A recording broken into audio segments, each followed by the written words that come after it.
Julia एकदम अधमरा सा बैठा था। उसका सिर झुका हुआ था, जैसे कोई बहुत बड़ा बोझ ढो रहा हो। जब दरवाजा खुला तो वो चिढ़कर मुड़ा कि कौन उसे तंग करने आ गया। पर अपने पिता को सामने खड़ा देखकर उसके पैरों तले जमीन खिसक गई। वो बिजली की फुर्ती से खड़ा हुआ। नमस्ते पापा, आइए आइए बैठिए। उसने उन्हें झटपट गले लगाया और अपनी कुर्सी की तरफ ले गया। जूलिया ने चेहरे पर नकली खुशी लाने की बहुत कोशिश की, पर उसका लटका हुआ चेहरा और बुझी हुई आंखें उसकी पूरी पोल खोल रहे थे। राघव ओबराय ने गौर से देखा कि जूलिया का चेहरा सूजा हुआ है और आंखों के नीचे काले घेरे साफ चीख चीख कर कह रहे थे कि यह लड़का कई रातों से सोया नहीं है। उन्हें समझ आ गया कि मामला बहुत गंभीर है। क्या तुझे पिछले कुछ दिनों से नींद का एक झोंका भी नहीं आया? राघव ओबराय ने बिना किसी लाग लपेट के सीधे मुद्दे की बात पूछ डाली। जूलिया ओबराय ने अपनी नजरें चुरा ली और खिड़की के बाहर खाली आसमान को ताकने लगा। जब से वो ऑफिस पहुंचा था, अपनी नींद के झोंकों से कुश्ती लड़ रहा था ताकि काम का फोकस कर सके। पर भाई, उसकी हालत एकदम खस्ता थी। जैसे ही वो पलकें झपकाता, उसे या तो रीता का वो सिसकता हुआ चेहरा दिखता या फिर अपनी वो नन्ही बेटी जिसे उसने गोद में खिलाने से पहले ही खो दिया था। ये मंजर उसे अंदर तक झकझोर देता था। एक तरफ तो शरीर नींद के मारे टूट रहा था और दूसरी तरफ सोने के नाम से ही उसकी रूह कांप जाती थी। उसे साफ दिख रहा था कि रातों का जागना और अंदर की ये उथल पुथल अब उसके चेहरे पर साइन बोर्ड की तरह चमकने लगी है। मैं एकदम चकाचक हूँ पापा, कोई टेंशन नहीं है, जूलिया ने बहुत ही दबी आवाज में जवाब दिया। वो सोफे पर पिता की बगल में बैठ तो गया, पर नजरें मिलाने की उसकी हिम्मत नहीं हो रही थी। वो कैसे बताता कि रीता के उस हादसे के बाद से उसकी रातों की नींद और दिन का चैन किस कदर उड़ चुका है।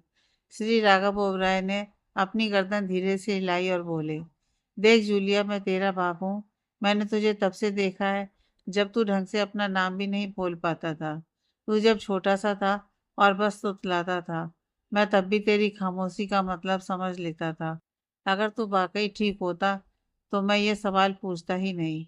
अगर कोई बात कलेजे में चुभ रही है या किसी मदद की ज़रूरत है तो अपने बाप से बात कर। मुझे बता, आखिर वो कौन सी बात है जिसने तुझे अंदर ही अंदर घुन की तरह खा लिया है और तू इतना कमज़ोर दिखने लगा है। जूलिया के पास अब कोई बहाना नहीं बचा था। उसे एहसास हो गया कि उसके पिता की नज़रें एक्सरे जैसी हैं, जिनसे कुछ भी छुपाना नामुमकिन है। क्या ये सब उस बच्चे की वजह से है जिसे तूने और रीता ने खो दिया? राघव ओबराय ने सीधे नब्ज पर हाथ रखा। उन्होंने जूलिया को पहले कभी इतना टूटा हुआ और बदहाल नहीं देखा था। जूलिया ने धीरे से हामी भरी और अपनी गर्दन झुका ली। पापा, सच तो यह है कि मैं कई रातों से सोया नहीं हूँ। मेरा दोस्त लैंड्रे घर आया था। उसने मुझे सोने की गोली भी दी। नींद तो आ गई, पर सपने इतने खौफनाक थे कि जब आँख खुली तो दोबारा आँख मूंदने की हिम्मत नहीं हुई। पूरा दिन नींद के मारे सिर फटता रहा, पर बिस्तर पर जाने से डर लगता है। शायद इसी चक्कर में मेरा हुलिया और मूड दोनों बिगड़ गए हैं। पर मुझे यकीन है कि वक्त के साथ सब सेट हो जाएगा। ये एक बुरा पैच है, मैं इससे बाहर निकल जाऊंगा। कमरे में कुछ पल के लिए ऐसा सन्नाटा छा गया कि सुई गिरने की आवाज़ भी सुनाई दे जाए। फिर राघव ओबराय ने बहुत ही संजीदगी से कहा, जूलिया, इंसान को अक्सर अपनी चीज़ की कदर तब होती है जब वो हाथ से निकल जाती है। तुझे अंदाजा भी नहीं था कि बाप बनने का क्या सुकून होता है। तूने यह सबक बहुत ठोकर खाकर और कड़वे तरीके से सीखा है। उन्होंने आगे जूलिया के कंधे पर हाथ रखकर कहा, देख भाई, तूने जो किया उससे घर का हर बंदा दुखी है। मैंने अर्जुन के फैसले के बीच में पड़कर तेरी सजा जरूर कम करवाई है, पर सच कहूँ तो मुझे यह करते हुए रत्ती भर भी खुशी नहीं हुई। अर्जुन जो करता है वो परिवार की भलाई के लिए करता है, पर फिर भी मैंने तुझे बेकार नहीं माना है। अगर किसी पुराने पेड़ को जड़ से न काटा जाए तो वो खाद पानी पाकर फिर से हरा भरा हो सकता है। राघव जी ने प्यार से कहा, मैं और तेरी माँ आज भी तुझसे प्यार करते हैं। अब थोड़ा सुधर जा, इस प्यार की लाज रख और एक ऐसा मर्द बन जिसे दुनिया इज्जत की नज़र से देखे। मैं तो तुझसे हार मान चुका था, पर अगर तू खुद को बदल ले तो एक बाप के नाते मुझे बहुत सुकून मिलेगा। जूलिया पिता की बातों की गहराई में डूब गया। उसे लगा कि अब बहुत हो गया, ये आवारापन और जगह जगह मुंह मारना। इतनी औरतों के पीछे भागकर उसे आज तक मिला ही क्या? सिर्फ बदनामी और अकेलापन। उसने मन ही मन गांठ बांध ली कि अब वो अपनी बदचलनी को टाटा बाय बाय कह देगा। उसकी जिंदगी में अब सिर्फ एक ही औरत होगी और वो है रीता। वो उसे वापस लाएगा और कायदे से घर बसाएगा। अगर रीता नहीं तो फिर कोई भी और नहीं। राघव ओबराय ने चलते चलते आखिरी सलाह दी। रीता को मना, उससे दिल से माफी मांग। अगर वाकई प्यार है तो शादी करके सेटल हो जा। असली खुशी तुझे वहीं मिलेगी। बस सही रास्ते पर चल, मंजिल खुद ब खुद मिल जाएगी। जब राघव ओबराय बिल्डिंग से बाहर निकले तो उनके चेहरे पर एक चैन था। उन्होंने अपने दोनों बेटों को सही पटरी पर लाने की कोशिश की थी। इधर जूलिया को भी ऐसा लगा जैसे उसके सीने में कोई भारी पत्थर हट गया हो। उसने खुद से वादा किया कि वो अपने भाई अर्जुन जैसा बनेगा। भाई अर्जुन जिसने अनिका के सिवा कभी किसी की तरफ आंख उठाकर नहीं देखा। अब ओबराय ग्रुप का महा ऐलान में सिर्फ 1 घंटा बचा था। पूरा ऑफिस प्रेस, टीवी कैमरों और रिपोर्टर से खचाखच भर गया था। स्टेज ऐसा सजा था जैसे किसी इंटरनेशनल इवेंट का हो। प्रेसिडेंट अर्जुन ओबराय आज टेक्सटाइल बिजनेस में कदम रखने का धाकड़ ऐलान करने वाले थे। अनिका शर्मा और बाकी सीनियर अधिकारी पहली लाइन में जमे हुए थे। जूलिया को वाइस प्रेसिडेंट के नाते अर्जुन के साथ स्टेज पर रहना था। जूलिया ने माइक संभाला और प्रोग्राम की शुरुआत का धुआंधार भाषण दिया। अनिका ने 2 दिनों से अर्जुन की सूरत नहीं देखी थी और उसका दिल उसे देखने के लिए बेताब हो रहा था। अब मैं बड़े फख्र के साथ ओबराय ग्रुप के प्रेसिडेंट अर्जुन ओबराय का स्वागत करता हूँ। जूलिया की आवाज़ गूंजी। अर्जुन ओबराय ने जब एंट्री ली तो ऐसा लगा जैसे कोई राजा अपनी सल्तनत में कदम रख रहा हो। दोनों तरफ बॉडीगार्ड्स की कतारें थीं और जैसे ही अर्जुन गुजरा सबने झुककर उसे सलामी दी। चेहरे पर वही पुराना रुतबा और कॉन्फिडेंस।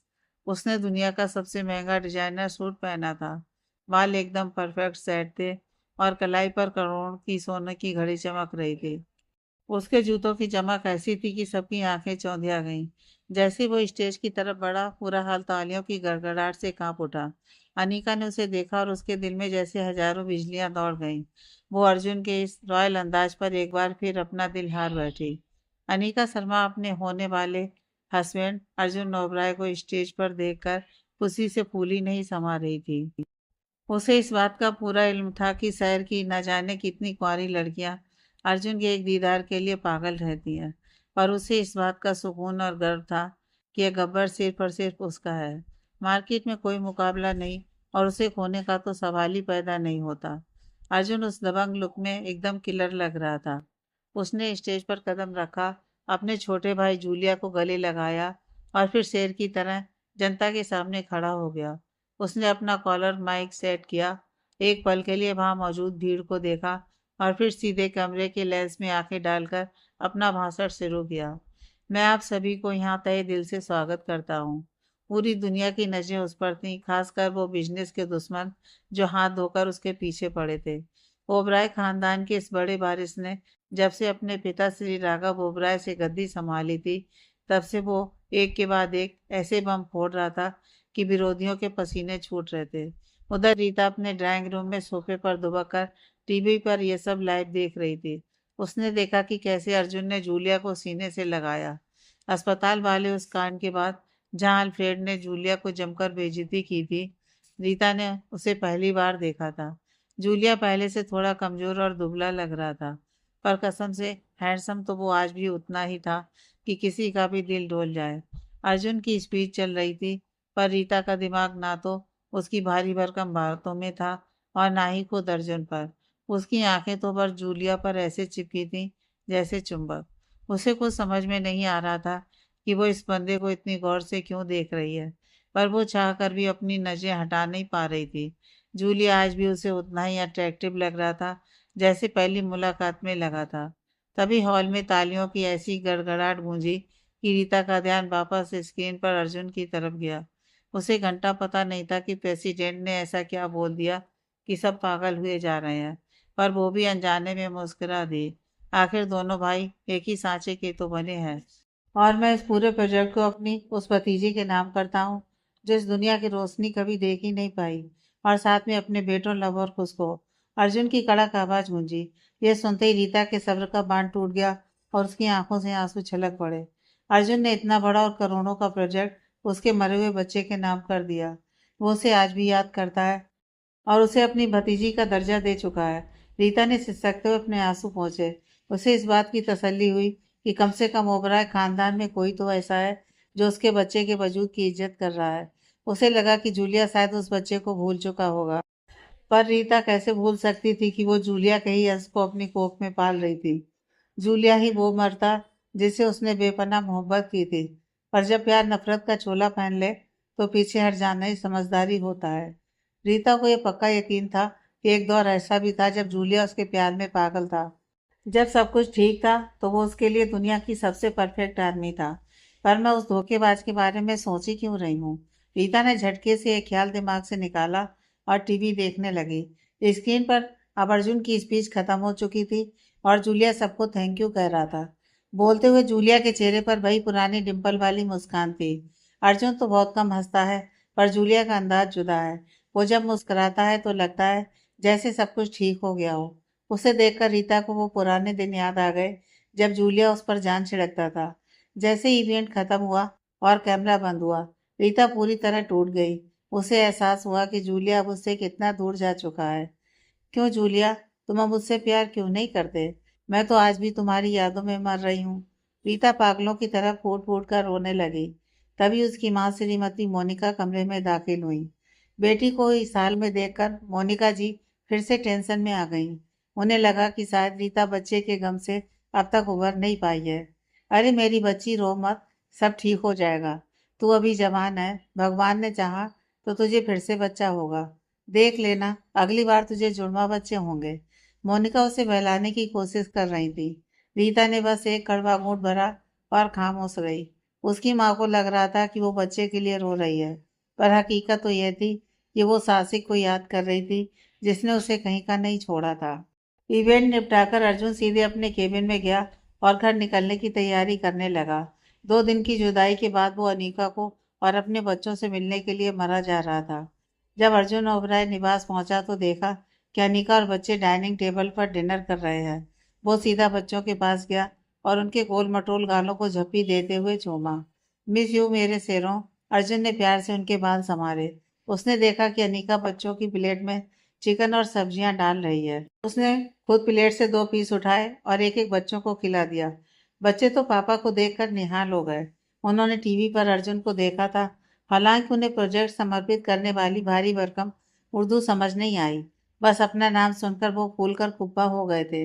अर्जुन अभी भी अपनी उसी साई कोट पैंट में था और वहीं बच्चों के पास बैठ गया। उसने गौर किया कि अनीका एकदम साइलेंट मोड पर है, जिसका साफ मतलब है कि मैडम अभी उससे कटी है। अर्जुन ने प्यार से चिकन का एक पीस उठाया और अनीका के मुंह के पास ले गया और उसने झटके से गर्दन फेर ली और हाथ धोकर खड़ी हो गई, यह जताने के लिए कि उसका कोटा पूरा हो गया है। अर्जुन ने कुछ नहीं कहा और चुपचाप बच्चों का खाना खत्म कराया। बच्चे जब अपने कमरे में सोने चले गए तब अर्जुन ऊपर अपने बेडरूम की तरफ बढ़ा। वहां अनीका आईने के सामने खड़ी अपनी चोटी गूंथ रही थी। मैंने तुम्हें बहुत याद किया मेरी जान। अर्जुन ने पीछे से आकर उसे बाहों में भरा और बहुत ही प्यार से उसके कान के पास फुसफुसाया। अनीका शर्मा ने कोई जवाब नहीं दिया, बस खामोश रही। अर्जुन ओबराय उसके और करीब सरक गया और पीछे से उसकी कमर में हाथ डालकर उसे अपनी बाहों के घेरे में ले लिया। उसने थोड़ा झुककर अपना सिर अनीका की गर्दन के पास टिका दिया, जैसे कोई अपना सारा सुकून वहीं ढूंढ रहा हो। पर जैसे ही अर्जुन ने उसके करीब आना चाहा, अनीका ने झटके से उसका सिर पीछे धकेल दिया। अर्जुन ओबराय, थोड़ा फासला बनाकर रखो और मुझसे जरा दूरी रहो तो बेहतर है। अनीका ने साफ शब्दों में अपनी नाराजगी की फाइल उसके सामने खोल दी। अर्जुन ने अपना कोट उतार कर एक तरफ फेंका और उसके चेहरे पर एक हल्की सी मुस्कान तैर गई।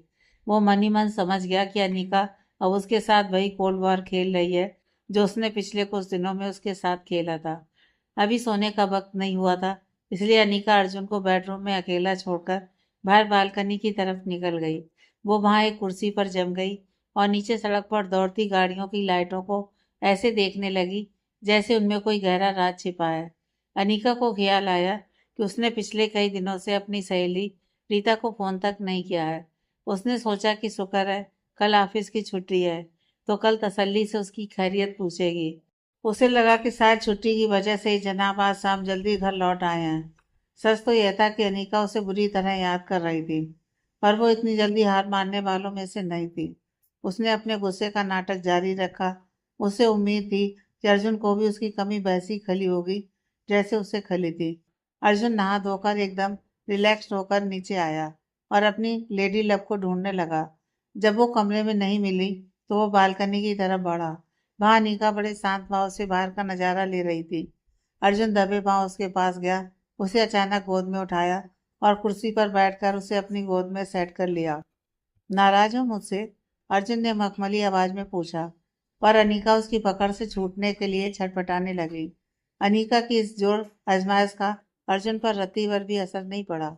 उसने अपनी मजबूत बाहें उसकी कमर के चारों तरफ लॉक कर ली और उसे तब तक हाथ पांव मारने दिया जब तक वो थककर चूर नहीं हो गई। मुझसे पंगा मत लिया करो बेबी। तुम्हें तो पता है कि असल में गुस्सा होने का हक तो मेरा है ना? तुमने मेरे मम्मी पापा और भाई के सामने मेरी बात काटकर मेरी माँ का साथ दिया और मुझे नीचा दिखाया। मेरी वजह से ही तुम आज इस परिवार की जान बनी हो। तो क्या तुम्हारा ऐसे वक्त में मेरा हाथ छोड़ना ठीक था, जब मैं पहले ही गुस्से में उबल रहा था?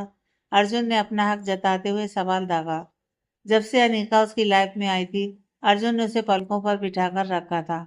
उस शाम उसने अपनी माँ को फोन करके सारे गिले शिकवे दूर कर लिए थे। अनीका ने अब संघर्ष करना बंद कर दिया। उसे अर्जुन की बाहों की गर्माहट और उसकी महक में एक अजीब सा सुकून मिल रहा था। तो क्या इसलिए तुम मेरे साथ बिस्तर शेयर करने से बच रहे थे? तुमने मेरी बात ठुकरा दी, घर नहीं आए और मुझे पूरी तरह इग्नोर किया। कोई कॉल नहीं, कोई मैसेज नहीं, और रात को मुझे सीने से लगाने वाला भी कोई नहीं था। अगर तुम्हें यही सब चाहिए तो ठीक है, अब मैं भी वैसे ही रहूंगी। मैं भी अब तुम्हारे साथ तब तक कमरा शेयर नहीं करने वाली जब तक मेरा मन नहीं करेगा। अनीका ने मुंह दूसरी तरफ घुमा लिया, पर उसके चेहरे पर एक शरारती मुस्कान दबे पांव आ गई थी। अनीका को अच्छा लग रहा था कि उसका मंगेतर उसे इस तरह मना रहा है। उसने बड़ी स्मार्टली सारा दोष अर्जुन के पाले में डाल दिया।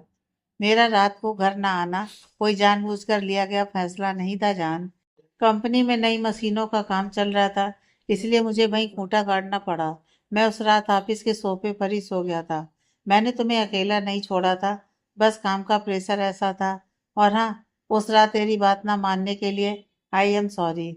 मैं फोन करना चाहता था पर सांस लेने की भी फुर्सत नहीं थी। मुझे पता था कि मैं घर आकर तुम्हें मना ही लूंगा। अर्जुन ने पूरी सफाई पेश की। उसने अनीका की कमर को धीरे से सहलाया। अनीका पत्थर बनी रही। अब ओबराय निवास में जो तुमने रायता फैलाया, उसके लिए माफी मांगोगी? अर्जुन ने पूछा। अनीका ने बस कंधे उचका दिए।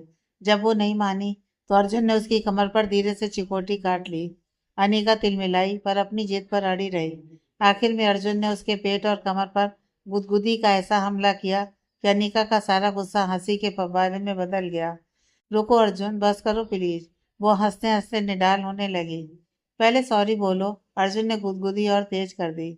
अनीका की आंखों में हंसी के आंसू आ गए और उसने हार मानकर कह ही दिया। अच्छा बाबा, sorry, I am sorry. Arjun रुका और हल्के से हंसते हुए बोला, जब तक तुम्हें ढंग से सबक ना सिखाया जाए तुम अपनी जिद नहीं छोड़ती। चलो अब काम की बात पर आते हैं। तुम्हें क्या बात करनी थी? अर्जुन अब उसकी सुनने को पूरी तरह तैयार था। अनीका उसकी तरफ मुड़ी और बड़े प्यार से उसकी नाक और भौहों को सहलाने लगी। वो किसी छोटे बच्चे की तरह उसके चेहरे के साथ खेलने लगी। मैं चाहती हूँ कि तुम सब पुरानी बातें मिट्टी में मिला दो। मम्मी पापा से नॉर्मल बात करो और जूलिया को फिर से गले लगा लो। उसने जो किया वो बहुत गलत था, मैं मानती हूँ, पर आखिर वो तुम्हारा सगा भाई है। जब बच्चा गलती करता है तो उसे डांटा जाता है, दर दर भटकने के लिए नहीं छोड़ा जाता। अनीका उसे बड़े प्यार से समझा रही थी। उसने अर्जुन के होठों को छुआ। अर्जुन शांत होकर सुनता रहा। उसे सकता कि उसकी माँ ने ही अनीका को सिफारिश के लिए भेजा होगा। अब सब ठीक है अनीका, पापा कंपनी आए थे और मेरी उनसे और माँ से बात हो गई है। पर जूलिया ने मेरी भतीजी को खोने में जो रोल निभाया उसे मैं इतनी आसानी से माफ नहीं कर सकता। अर्जुन का दुख उसकी आवाज में साफ झलक रहा था। अर्जुन, तुम तो सिर्फ चाचा बनते, पर जूलिया तो उस बच्चे का बाप था। वो अंदर से कितना छिल चुका है तुम्हें अंदाजा भी नहीं है। उस पर और गुस्सा करके उसकी मुश्किलें मत बढ़ाओ। उस बच्चे की खातिर जिसे तुम देख नहीं पाए, जूलिया को माफ कर दो। प्लीज मेरे लिए और लव उसके लिए ये जिद छोड़ दो। मैं तुमसे भीख मांगती हूँ डार्लिंग, उसे माफ कर दो। अनिका ने अपना आखिरी कार्ड खेल दिया। अर्जुन खामोश रहा। उसे समझ आ गया कि अनिका जूलिया के लिए ढाल बनकर खड़ी है। अनिका ने उसकी खामोशी को हाँ समझ लिया। वो कुछ और कहने ही वाली थी कि अर्जुन ने उसे और कसकर अपनी तरफ खींच लिया। डार्लिंग, अनिका ने अपना चेहरा थोड़ा घुमाया ताकि अर्जुन का ध्यान भटके। मेरी एक छोटी सी रिक्वेस्ट है। अनिका ने अर्जुन की आंखों में गहराई से झांकते हुए कहा। हाँ बताओ, अब क्या चाहिए? अर्जुन को लगा शायद फिर जूलिया की कोई वकालत होगी। अनिका ने बहुत ही धीमी और रूमानी अंदाज में कहा, अर्जुन चलो एक प्यारी सी बेटी पैदा करते हैं।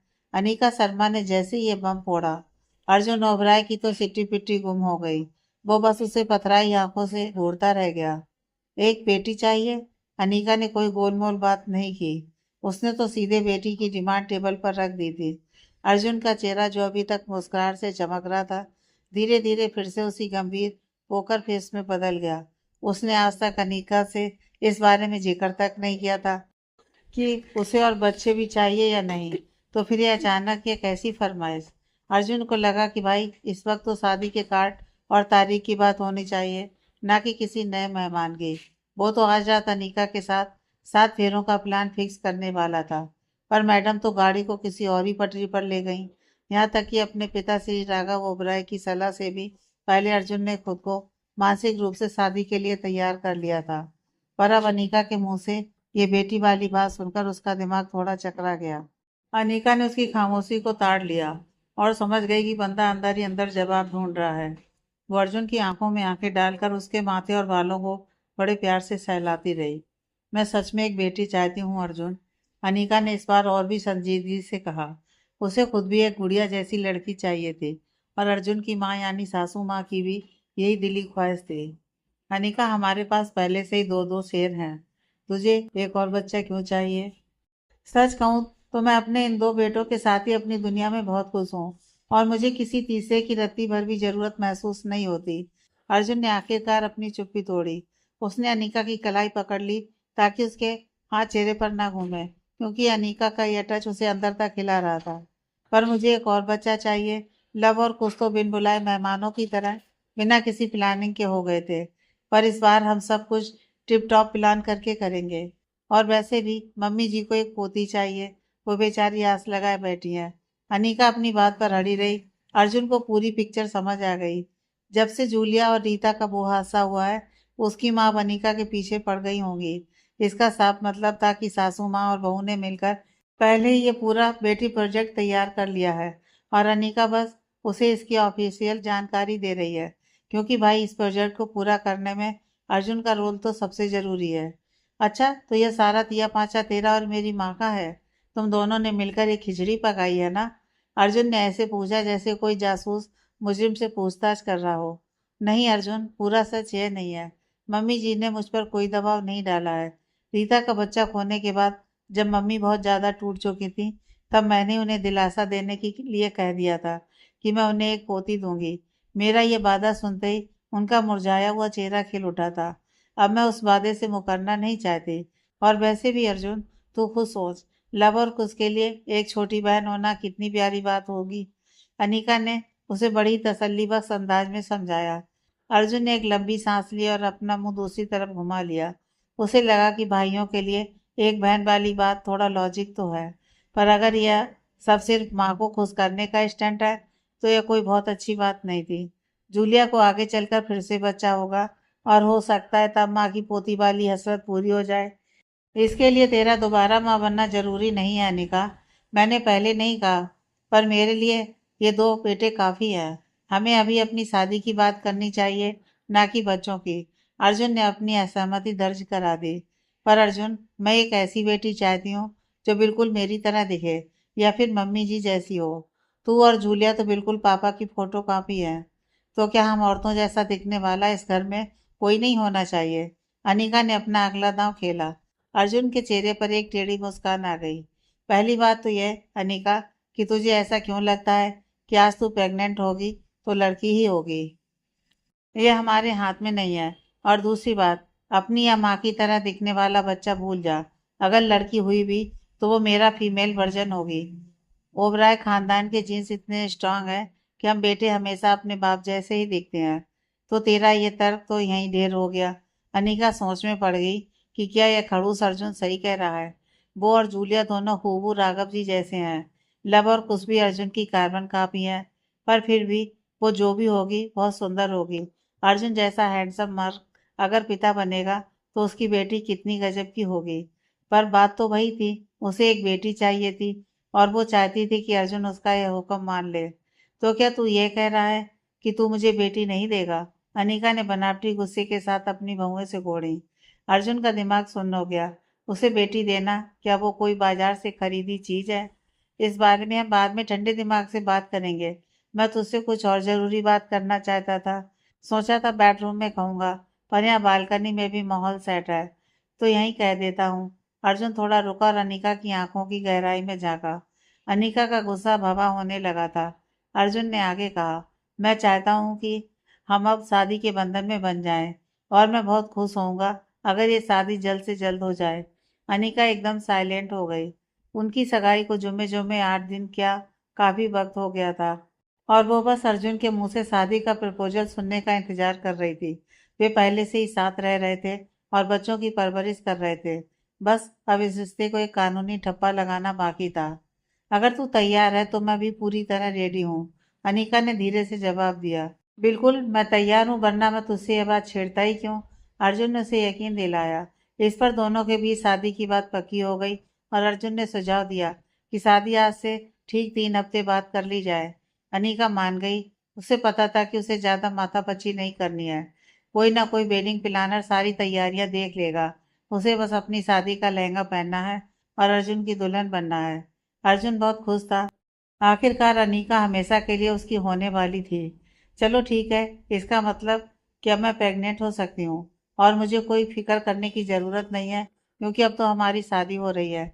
अनीका फिर से घूम फिरकर उसी बच्चे वाली बात पर आ गई। मैं इसके बारे में सोचूंगा। अर्जुन ने बस इतना ही कहा और बात टाल दी। वो जानता था कि एक बच्चा उनके रिश्ते को और मजबूत बना सकता है, पर फिलहाल वो इस पर कोई पक्का प्रॉमिस नहीं करना चाहता था। उसी शाम जूलिया ओबराय के दिमाग में ख्यालों का बवंडर चल रहा था। उसका भाई वाकई बहुत बड़े दिल वाला था। उसने अपना इतना बड़ा प्रोजेक्ट उस बच्ची को डेडिकेट किया जो इस दुनिया में सांस तक नहीं ले पाई।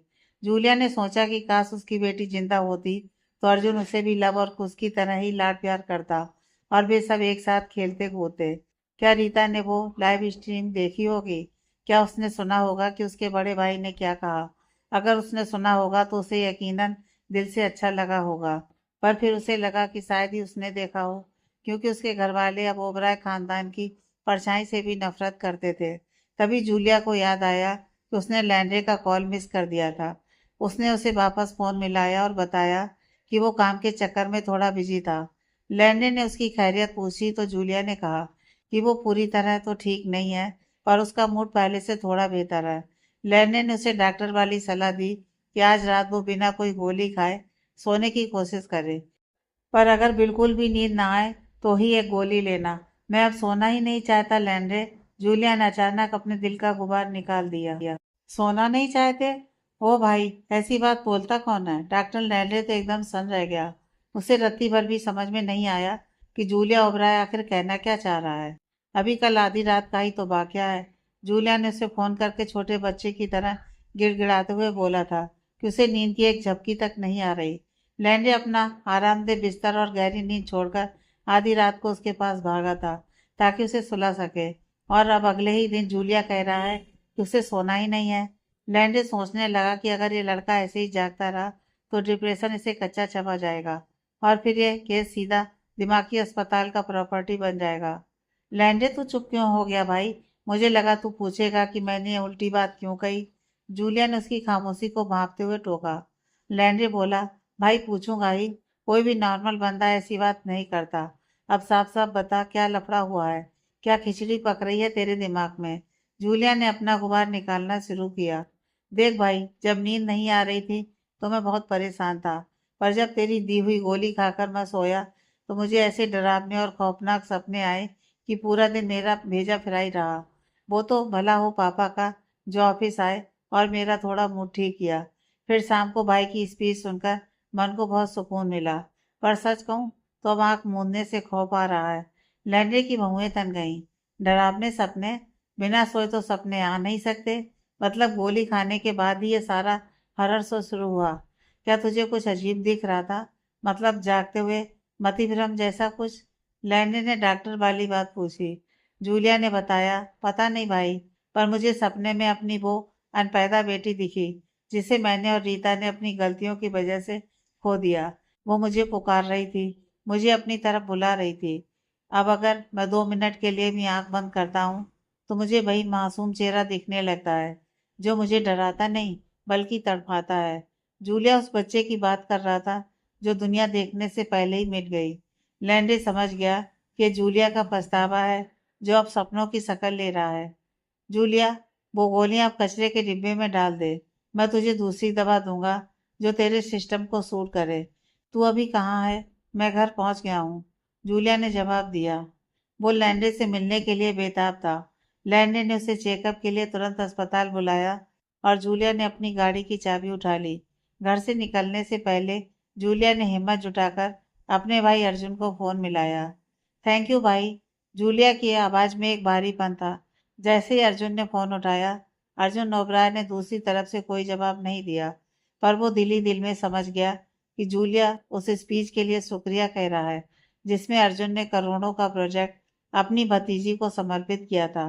जब अर्जुन की तरफ से कोई रिस्पांस नहीं आया तो जूलिया ने धीरे से गुड नाइट बोला और फोन काट दिया। लैंड्रे उस दिन अस्पताल में 24 घंटे की कड़क ड्यूटी पर था। उसकी मंगेतर रूपा उसके लिए लंच लेकर आई थी और उसने कह दिया था कि रात का खाना भी वही लेकर आएगी। रूपा अक्सर लैंड्रे के केबिन में उसका इंतजार करती थी और लैंड्रे ने उसे पूरी छूट दे रखी थी। जब लैंड्रे और जूलिया केबिन के अंदर पहुंचे तो रूपा को वहां देख जूलिया थोड़ा चौंक गया। अरे देखो, यहाँ कौन बैठा है? क्या हाल है रूपा?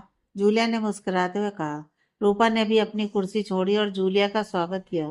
तीनों बैठ गए। लैंडन ने जूलिया से पूछा कि क्या वो रूपा के सामने अपनी परेशानी बता सकता है। जूलिया को कोई दिक्कत नहीं थी। आखिर नींद ना आना कोई ऐसी बात तो थी नहीं जिसे दुनिया से छुपाया जाए। तभी लैंड्रे को अचानक कुछ याद आया। उसने रूपा की तरफ मुड़कर पूछा, रूपा, क्या तुम्हें पता है कि जूलिया और रीता का बच्चा मिस कैरिज की वजह से चला गया है? ये सुनते ही रूपा का मुंह हैरानी से खुला का खुला रह गया। उसे इस कड़वे सच के बारे में कुछ नहीं पता था। इधर ओबराय निवास में अर्जुन और अनीका बालकनी से निकलकर अंदर बेडरूम में आ गए। अर्जुन ने कहा कि उसे अपनी स्टडी में ऑफिस का कुछ जरूरी काम निपटाना है। उसने बड़े प्यार से अनीका के माथे को चूमा और काम करने के लिए अपने कमरे में चला गया। अनीका को बिस्तर पर लेटकर नींद नहीं आ रही थी तो उसने अपना फोन उठाया और अपने भाई लैंड्रे को कॉल लगा दिया। दोनों भाई बहन काफी समय से दिल खोलकर बात नहीं कर पाए थे। ओ मेरे प्यारे भाई, अनीका ने चहकते हुए फोन उठाया। कैसी है मेरी लाडली बहन? तुझे बहुत याद किया मैंने यार, लैंडे ने दूसरी तरफ से उतनी खुशी से जवाब दिया। एक अंदाजा लगा भाई, क्या खबर हो सकती है? अनीका ने सस्पेंस बनाया। वो अपनी शादी की गुड न्यूज सबसे पहले अपने भाई को देना चाहती थी।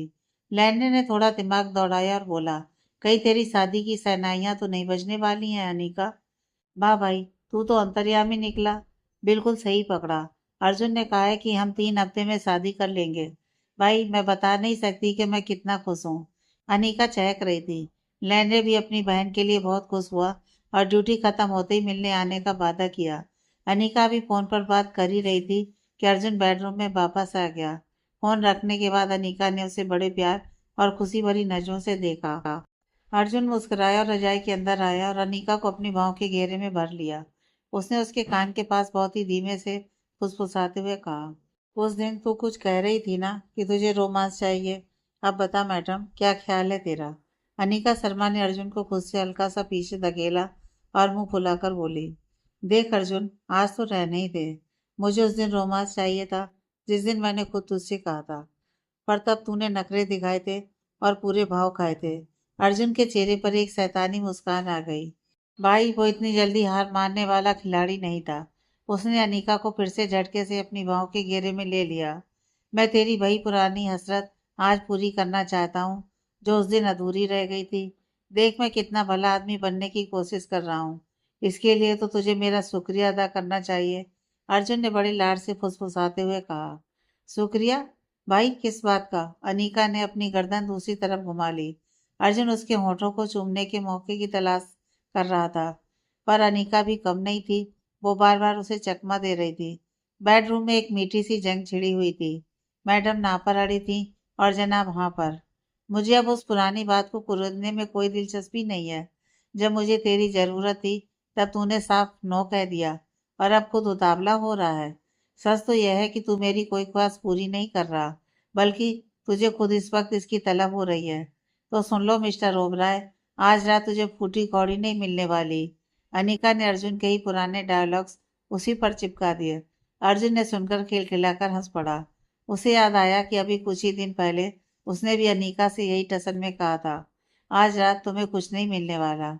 उसने माना कि ये बंदी वाकई अपनी बात की पक्की है।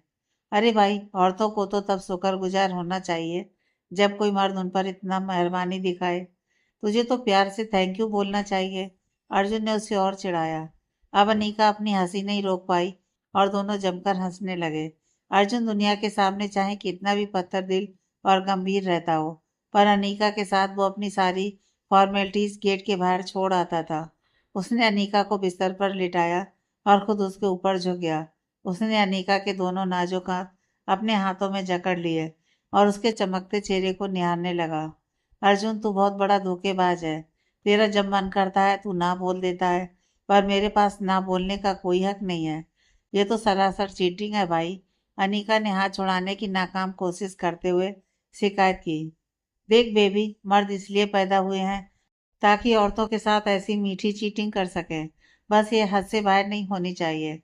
अब चूंकि मैंने हाँ कह दिया है तो बस इसे पत्थर की लकीर समझ। अर्जुन ने किसी विजेता की तरह ऐलान किया। वो उसे चुभने ही वाला था कि अनीका ने फिर से चेहरा घुमा लिया। छटपटाने का कोई फायदा नहीं है जान, शरीफ बच्ची बन जा तो मैं तुझे टाइम पर सोने दूंगा। अर्जुन ने उसे बहलाने की कोशिश की। उनकी सांसें एक दूसरे से टकरा रही थी और अनीका को अर्जुन की बेताबी साफ महसूस हो रही थी। रुक अर्जुन, अगर तू चाहता है कि मैं मान जाऊं तो मेरी एक शर्त है। अनीका ने उसकी आंखों में आंखें डालकर सीधे मुद्दे की बात की। अर्जुन थोड़ा मुस्कुराया। बता क्या शर्तें हैं तेरी? अब अनीका के मुस्कुराने की बारी थी। उसने किसी बॉस की तरह अपनी डिमांड सामने रखी। आज के बाद कोई प्रोटेक्शन इस्तेमाल नहीं होगा। अर्जुन जोर से हंसा और अपना सिर हिलाने लगा। उसे समझ आ गया कि औरतों के बुने हुए इस जाल से निकलना नामुमकिन है। अनीका तो बस बेटी पैदा करने की जिद पर अड़ी थी, चाहे अर्जुन माने या ना माने। उसकी माँ और अनीका ने मिलकर उसकी चारों तरफ घेराबंदी कर ली थी। तो डील पक्की? अनीका ने पूछा। अर्जुन एक पल के लिए खामोश रहा। ना हाँ कहा ना ना। अनीका ने मन बना लिया था कि अगर वो इस डील पर साइन नहीं करेगा तो वो उसे आज रात हाथ भी नहीं लगाने देगी। बेटी पाने के लिए तू इतनी उतावली क्यों है?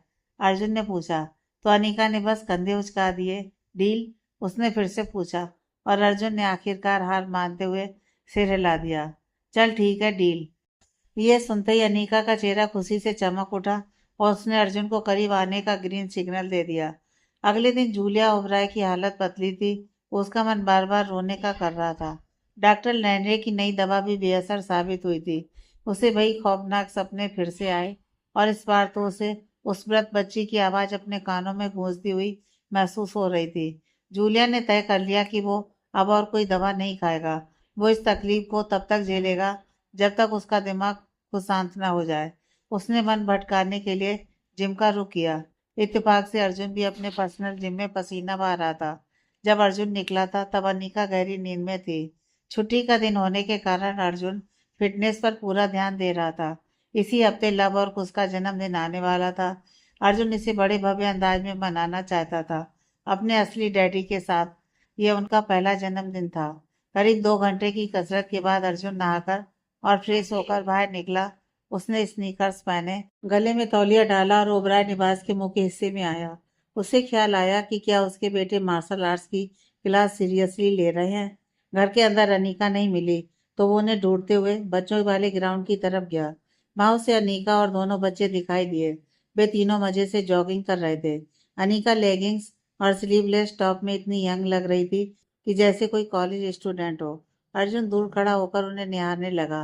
वो चाहता था कि अनीका फिट रहे, पर वो उसे और कमजोर होते नहीं देखना चाहता था। उसके दोनों बेटे लव और कुश एक जैसे स्पोर्ट वियर और छोटे छोटे स्नीकर्स में गजब के प्यारे लग रहे थे। दीवार से टेक लगाकर अर्जुन अपने इस छोटे से परिवार को बड़े गर्व से देखने लगा। इन तीनों लोगों ने उसकी उजाड़ जिंदगी में बाहर ला दी थी। उसने मुस्कुराकर हाथ हिलाया और बच्चों ने भी अपने डैडी को देखकर खुशी से शोर मचाते हुए हाथ हिलाना शुरू कर दिया। अर्जुन ओबराय भी जल्दी उनके साथ शामिल हो गया और सबने मिलकर काफी देर तक पसीना बहाया।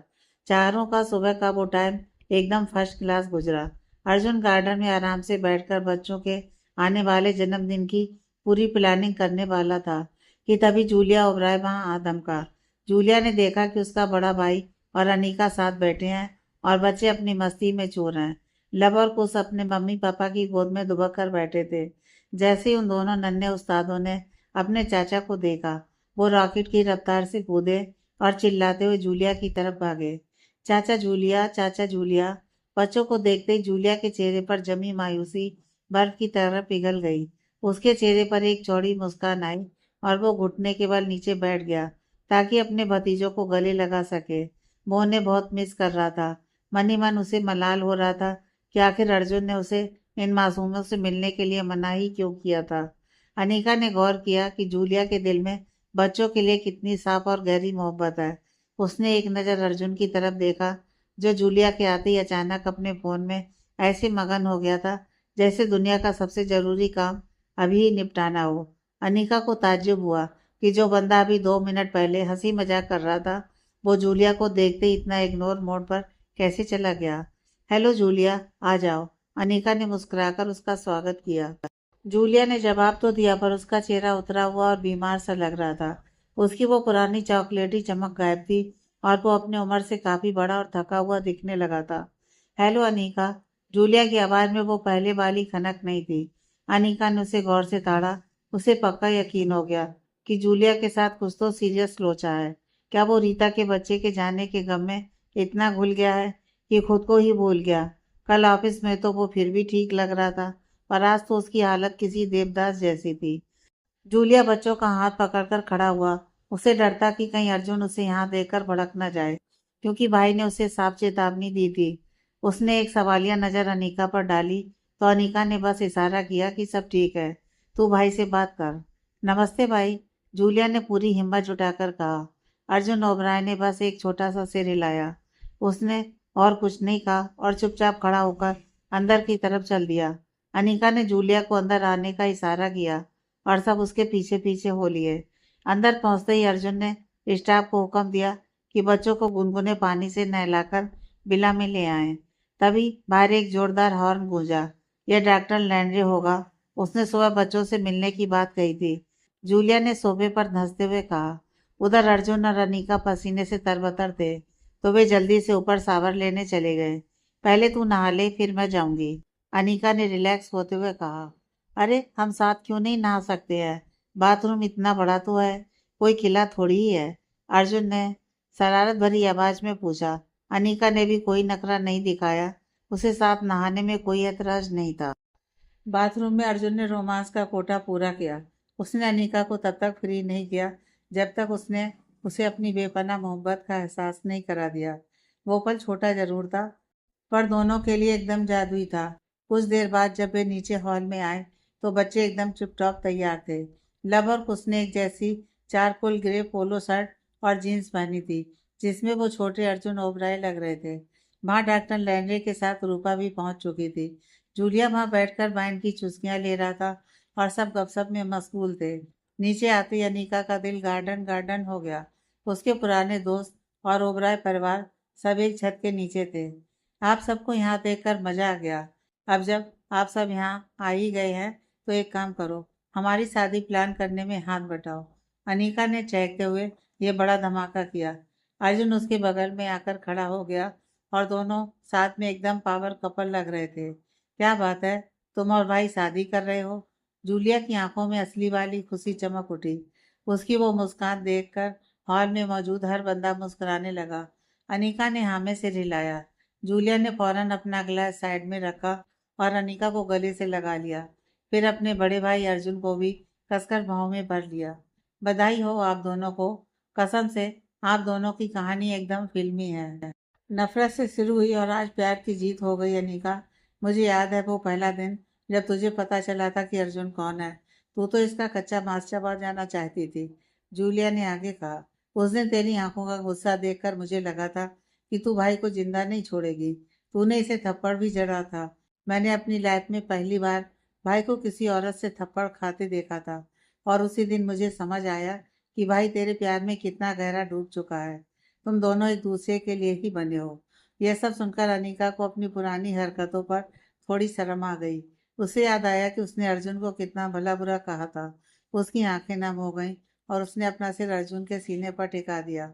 आई एम सॉरी अर्जुन, मैंने तुझे उस दिन बहुत गलत समझा था। अर्जुन ओबराय ने उसकी कमर में हाथ डाला और हंसते हुए बोला, पगली, अगर मैं तेरी जगह होता तो शायद इससे भी ज्यादा हिंसक हो जाता। उसने सबके सामने अनीका का चेहरा ऊपर उठाकर उसे एक प्यार भरा किस किया। रूपा ने आगे बढ़कर अपनी बेइज्जती को गले लगाया। बधाई हो अनीका, तू दुनिया की हर खुशी डिजर्व करती है। अनीका की आंखें फिर से भर आईं। उसे वो दिन याद आ गया जब उसके पास कोई सहारा नहीं था और रूपा ने उसे सर छुपाने की जगह और रोटी दी थी। थैंक यू रूपा, अनीका ने भावुक होकर कहा। लैंडे ने भी अपनी बहन और अर्जुन को गले लगाकर मुबारकबाद दी। चलो भाई, इस धाकड़ खबर की खुशी में एक जाम तो बनता है। सेलिब्रेशन शुरू करो, जूलिया ने पूरे जोश में चिल्लाकर कहा। सबने अपने अपने गिलास ऊपर उठाए और एक साथ चीयर्स किया। बच्चे अपने मम्मी और डैडी की शादी की खबर सुनकर खुशी के मारे उछल रहे थे। मासूम लवर को उसको शादी का बस इतना सा मतलब समझ आ रहा था कि अब उनकी मम्मी उन्हें और उनके डैडी को छोड़कर फिर कभी कहीं नहीं जाएंगी। ये डर उनके नन्हे दिलों में हमेशा से बैठा था, जो अब जड़ से खत्म हो गया था। बड़ों को अपनी बातों में मशगूल देखकर बच्चे जल्दी ही बोर हो गए। उन्हें उन बड़ों के साथ बैठने में रत्ती भर भी मजा नहीं आ रहा था, जिन्हें ना भागना आता था और ना ही ठीक से कूदना। इसलिए वो शोर मचाते हुए अपने प्ले एरिया की तरफ भाग गए। शादी की तारीख क्या फिक्स की है तुम लोगों ने? डॉक्टर लैंडे ने अपनी बहन अनीका से पूछा। अनीका शर्मा ने बताया कि हमने 3 हफ्ते बाद का मन बनाया है, पर अभी पंडित जी से मुहूर्त निकलवाना बाकी है। अनीका ने आगे ये भी कहा कि अभी उन्होंने अर्जुन के मम्मी पापा को इस बारे में इन्फॉर्म नहीं किया है। वैसे भी अपनी लुलू आंटी के अलावा उसके पास खबर देने के लिए कोई और खास है भी नहीं। लैंडे ही उसका इकलौता सगा भाई और पूरा परिवार था, इसलिए सबसे पहले उसे ही पता चलना चाहिए था। अब सब मिलकर पहले डेट पक्की करेंगे और फिर बाकी दुनिया को दावत देंगे। जब सब आपस में हंसी मजाक कर रहे थे तो जूलिया ओबराय अपनी सारी दिमाग की टेंशन और वो खौफनाक सपने भूल गया। वो इस वक्त इतना जोश में और एक्टिव लग रहा था कि कोई सोच भी नहीं सकता था कि ये बंदा अंदर ही अंदर किस कदर टूट चुका है। शादी से पहले मेरे शेरों का जन्मदिन अगले हफ्ते आ रहा है। मेरा मानना है कि हमें इसे पैराडाइज होटल में बड़े लेवल पर सेलिब्रेट करना चाहिए। अर्जुन ने अपनी राय सबके सामने रखी। सब इस पर विचार कर ही रहे थे कि तभी जूलिया बोल पड़ा। भाई, होटल बोटल छोड़ो, मेरी मानो तो इसे किसी बड़े अम्यूजमेंट पार्क में मनाते हैं। पूरी दुनिया को पता चलना चाहिए कि ओबराय ग्रुप के बारे सब मैदान में उतर चुके हैं। सच तो ये था कि ओबराय परिवार के कुछ खास करीबियों और वफादार स्टाफ के अलावा किसी को भी लब और उसकी कानो कान भनक नहीं थी। जूलिया की बात में दम तो था। अब वक्त आ गया था कि अर्जुन अपने बेटों को दुनिया के सामने लाए, पर अर्जुन को उनकी सुरक्षा की चिंता सता रही थी। उसने तय किया कि अगर वे पब्लिक में जाएंगे तो तगड़ी पाबंदियां होंगी। बच्चों को मास्क पहनाया जाएगा ताकि उनके चेहरे परिवार और भरोसेमंद स्टाफ के अलावा कोई और ना देख सके। लैंडर चुपचाप सबकी बातें सुन रहा था। उसे हिचकिचाहट हो रही थी कि पता नहीं अर्जुन उसकी बात मानेगा या नहीं। अगर सिर्फ अनीका का मामला होता तो वो उसे मिनटों में मना लेता। अनीका ने ताड़ लिया कि उसका भाई कुछ कहना चाहता है पर झिझक रहा है। भाई, क्या तेरे दिमाग में कोई और जगह है? बोल ना, शर्मा क्यों रहा है? अनीका ने पूछा। वो जानती थी कि लैंडे जब भी सोच में डूबता है तो कोई ना कोई नेक बात ही बाहर आती है। लैंडे मुस्कुराया। अनीका, तूने मेरे मन की बात पकड़ ली। शायद तुम लोगों को ये थोड़ा हटके लगे, पर क्या ख्याल है अगर हम लव और उसका जन्मदिन शहर के अनाथालय के बच्चों के साथ मनाएं? वहां अचानक सन्नाटा छा गया। किसी ने भी ऐसी जगह के बारे में सपने में भी नहीं सोचा था। अनीका को एहसास हुआ कि लैंडे को अपना बचपन याद आ गया है, कि कैसे वो खुद अनाथालय की चार दीवारी में पला बड़ा था। अपना परिवार होते हुए भी मोहिनी जैसी मतलबी और घटिया लोगों की वजह से वो सालों तक अपनी माँ यशोदा से दूर अनाथों वाली जिंदगी काटता रहा था। मुझे लैंड्रे की बात एकदम सॉलिड लगती है। रूपा ने फौरन उसका साथ दिया। अनाथालय के उन मासूमों को प्यार की बहुत ज़रूरत होती है। ओबराय खानदान के छोटे बारिशों का वहाँ जाना उन बच्चों के लिए उम्मीद की एक किरण जैसा होगा। हम उन्हें गिफ्ट देंगे और उनके साथ फोटो खिंचवाएंगे। मेरे हिसाब से ये होटल या पार्क से कहीं ज़्यादा बेहतर आइडिया है। अर्जुन ओबराय ने अपनी आंखें सिकोड़ी और गहराई से सोचा। अनाथालय में जाकर जरूरतमंद बच्चों की जिंदगी में खुशियां लाना वाकई किसी भी होटल की पार्टी से लाख गुना बड़ा काम था। उसने अनीका की तरफ देखा। उसने भी हाँ में से ले लाया। फिर जूलिया की तरफ देखा। वो भी राजी था। अर्जुन ने कंधे उचकाए और फाइनल डिसीजन सुनाया। डन रहा। लब और उसका जन्मदिन अनाथालय में ही मनेगा। लैंड्रे हैरान रह गया कि अर्जुन ने उसकी बात इतनी आसानी से मान ली। दूसरी तरफ मोहिनी के सातिर दिमाग में कुछ बहुत ही खतरनाक चल रहा था। उसने एलेक्स सी नाम के एक ऐसे गुंडे को ढूंढ निकालने का फैसला किया जिससे उसका बरसों से कोई लेना देना नहीं था। यह वही यमराज था जिसने तब काम तमाम किया था जब अनीका की माँ यशोदा जिंदा थी। मोहिनी चाहती थी कि कोई हमेशा हमेशा के लिए अनीका शर्मा का कांटा रास्ते से उखाड़ फेंके। उसे लग रहा था कि अनीका के पंख अब जरूरत से ज्यादा निकल आए हैं और अर्जुन ओबराय की छत्र छाया में वो उसकी पहुंच से बाहर होती जा रही है। मोहिनी अनीका शर्मा के बिजनेस पर पूरी तरह कब्जा करने के अपने पुराने सपने को पूरा करने के लिए उसे रास्ते से हटाना चाहती थी। उसे डर था कि अगर अनीका और अर्जुन की शादी हो गई तो वो कभी भी उस एम्पायर को वापस नहीं ले पाएगी। मोहिनी अब उस खूंखार अपराधी के सामने खड़ी थी जिसने पहले भी उसके गंदे काम में उसकी काली मदद की थी। एलेक्स सी ने जब श्रीमती मोहिनी को अचानक अपने सामने खड़े देखा तो भाई साहब उसके तो तोते उड़ गए। उसने अपनी आंखें भीज कर उसे गौर से पहचानने की कोशिश की। क्या ये वही मेम साहब नहीं है जिसके लिए उसने बरसों पहले एक काम तमाम किया था? चेहरे पर झुर्रियां बढ़ गई थीं और आंखों के नीचे काले घेरे साफ बता रहे थे कि वक्त बदल गया है, पर तेवर वही पुराने थे। एलेक्स ने चोर नजरों से उसके पीछे झांक कर देखा कि कहीं ये किसी को साथ तो नहीं लाई, पर वो एकदम अकेली थी। उसे ताज्जुब हुआ कि मोहिनी ने इतने सालों बाद भी उसे उसके इसी पुराने और खटारे पते पर ढूंढ कैसे निकाला। श्रीमती मोहिनी ने भी एलेक्स का हुलिया ऊपर से नीचे तक ताड़ा। उसका चेहरा झुर्रियों से भरा हुआ था और उसकी कमर थोड़ी झुक गई थी। वो गंदा मैला और एकदम चिड़चिड़ा सा दिख रहा था।